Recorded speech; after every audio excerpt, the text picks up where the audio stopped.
Hi there, I'm Shane Spears and welcome to another edition of Summit Scale, beaming out to you from the beautiful city of Bath in the UK. My guest today is Amel Derragui. Amel, a very warm welcome. Great to have you on the show. Thank you, Shane. I'm so happy to be here. Very Brilliant. privileged. For those of you that don't know her, Amel is a business and marketing coach, a speaker and the founder of Tandem Nomads. She's featured in Forbes magazine, Global Living magazine and other media. Amel speaks at various entrepreneur events such as conferences organised by the World Bank or the IMF. Amel, after an advertising career in France, she joined her husband abroad and built a marketing consulting business providing strategic solutions to international corporate clients while moving across 3 continents. 6 years later, discovering a real challenge for a lot of expat spouses like her to find their own source of fulfillment and financial freedom, she decided to do something about it and launched Tandem Nomads. And Tandem Nomads is a podcast show and entrepreneurship platform designed to empower expat partners and help them turn their dual career challenges into a successful portable business through consulting, coaching and online training programs. Brilliant. Amel, the title of our interview today is 3 Steps to Generate Real Revenue from Your Marketing Efforts. And we have 5 minutes for the interview. If you're ready, I'll start the clock. Whenever you're ready. So what is really a portable business? So to define that, I want to make that distinction that we hear a lot about digital nomads. So I just want to say that that's not the market that I cater when I talk about portable businesses, because a digital nomad is that traditional image that we have of somebody by a pool in Thailand or Bali working and traveling the world.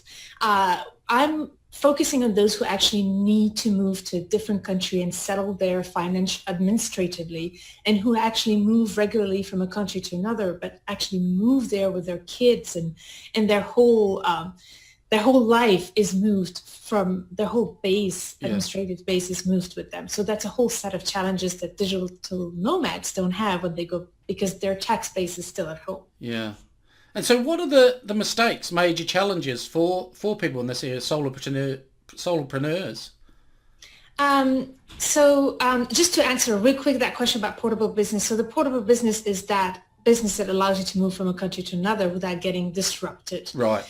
Without any interruption in your business. And right. The biggest mistake that I see people is to confuse a portable skill with a portable business model. A portable skill, for example, if you're a yoga teacher, you can teach yoga anywhere.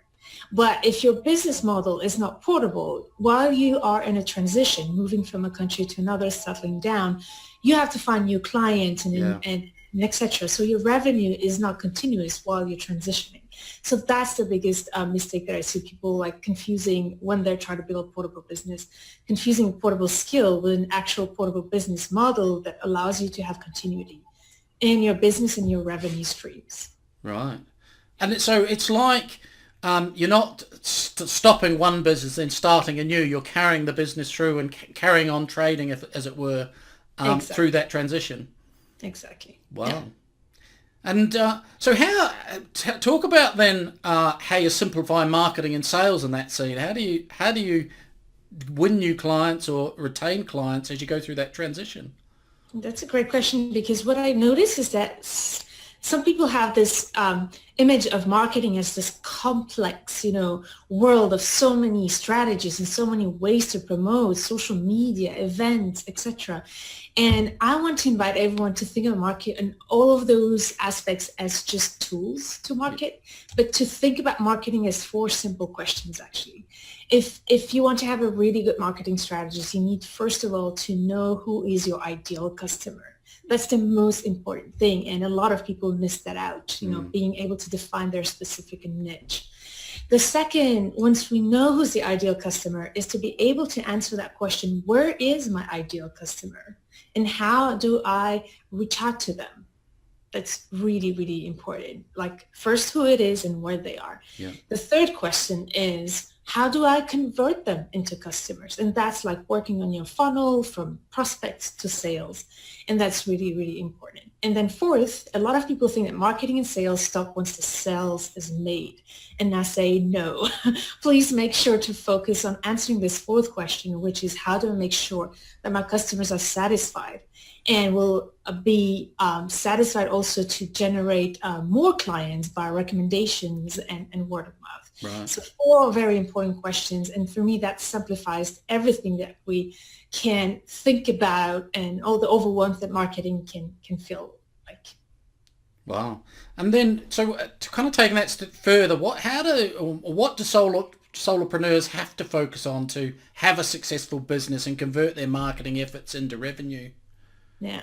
So what I see a lot of marketers and solopreneurs, especially when they start, even when they grow actually, is to try to do too much at once. Right. And then when we hit with challenges, trying other solutions and etc.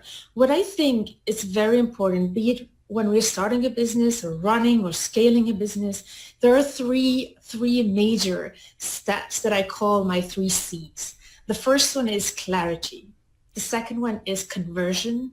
And the second one is consistency, and the third one is conversion. Right. So for me, those are the 3 secrets to be able to convert a business into real revenue and scalability, but also convert all those marketing efforts all those efforts that we put in promoting ourselves and growing our business into real money and return on investment.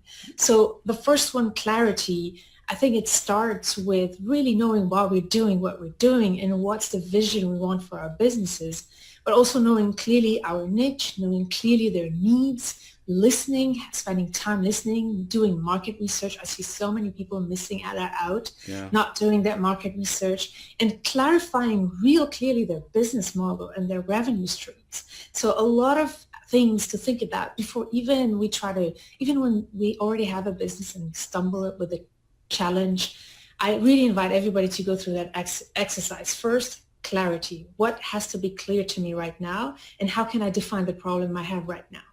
Once we get it, second is consistency. Like I said, I see a lot of people doing too much at once instead of focusing from 1 to 3 strategies and doing it consistently. And that's also is the same for when we deliver our products or services. The quality has to be consistent as much as the marketing efforts. I always say how disappointing it is when I go to a restaurant and I love it. The dish is fabulous. And I keep telling everybody what an amazing experience I had, and then come back with bring people with me and sell it to them. And once we get and order the same dish, it doesn't taste the same and it's not as good and the service was not as good. How disappointing is that? It can be guaranteed that I will not come back. Yeah. So consistency is so key. And in terms of marketing effort, in terms of content building, make sure that your content is regular, frequent, and consistent, because that's your date with your audience. Right. Your audience is waiting for you. If they know that they can every Tuesday see you at this time, that's the place where they can go when they want to find you.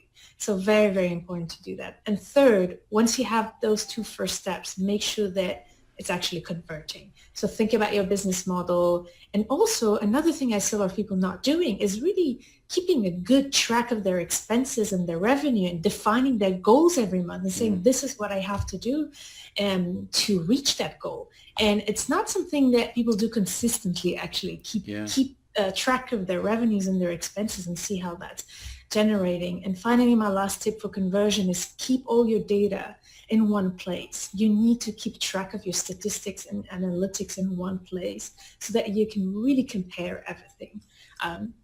Simple example, I have a big strategy which is focusing on growing my mailing list, and I really try to track how my mailing list is growing compared to how my revenue is growing, and see there is a correlation there. So very important to look at it. Brilliant. Amel, really insightful stuff. Sadly, we've gone over our time, but it was great stuff. My gosh. I kept going. I'm sorry about that. That's no problem. Folks, for more resources, check out Amel's website, www.tandemnomads.com, and particularly /PB, because there's a great free guide there for you. Amel, thank you for that. It was really great. You're very welcome. I hope you enjoyed it all. Thanks for checking out our Summit Scale podcast. If you like what we're doing here, please head over to iTunes and subscribe, rate us and leave a review. It's very much appreciated. And if you want to learn more about the work we do or are looking for a load of free resources to help with scaling your business, check out our website, www.summitleader.com.